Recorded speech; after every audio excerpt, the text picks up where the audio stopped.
Say hello to high-speed science. Our Ready Reporter virus kits give neutralization results in less than 4 hours. This guide will walk you through the process. Step 1. Prepare sample dilutions. Begin with serum or antibody samples diluted at 2 times the top concentration in HBSS++. As an example, we'll set up a 10.4-fold dilution for analysis by flow cytometry. Transfer samples to a V-bottom sample plate. Add 80 microliters of working sample dilution to column 1.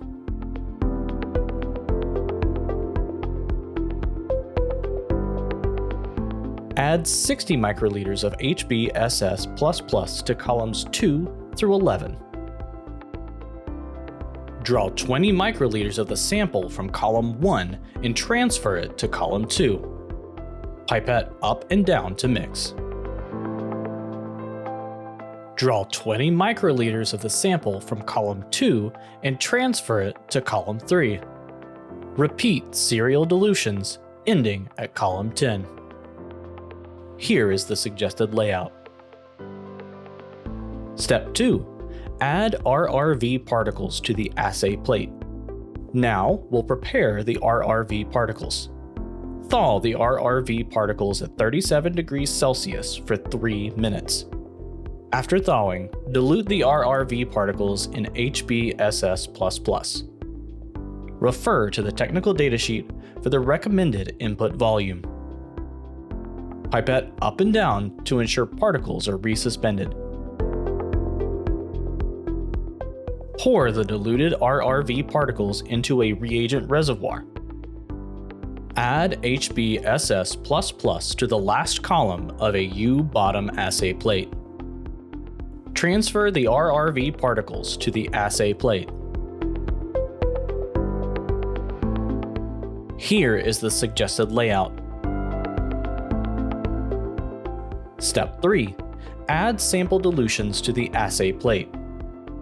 Next, transfer 40 microliters from each sample well to the corresponding well in the assay plate.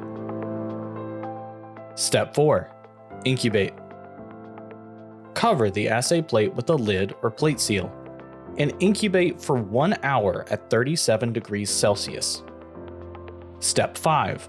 Add target cells to the assay plate. Now we'll prepare the target cells. Prepare target cells near the end of the incubation period so they are ready to add to the assay plate at the 1 hour mark. Thaw target cells at 37 degrees Celsius until a small ice chip remains. Be sure to protect the cells from direct light. Ensure that the target cells are resuspended.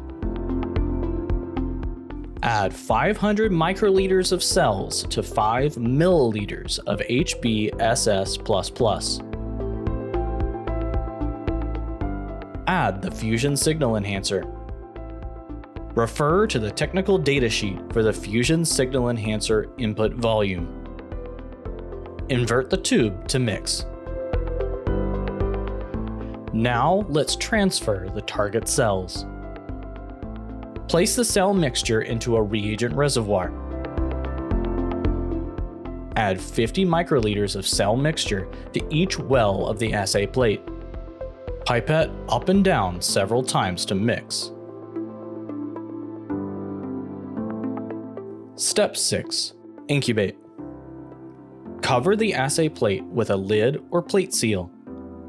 Incubate at 37 degrees Celsius for 1 to 3 hours, following the specific kit protocol.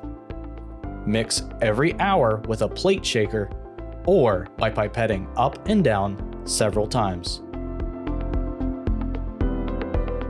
Step 7. Ready to acquire data. Now you are ready to acquire data using flow cytometry. To set up for other readouts, please refer to the product information pages on our website.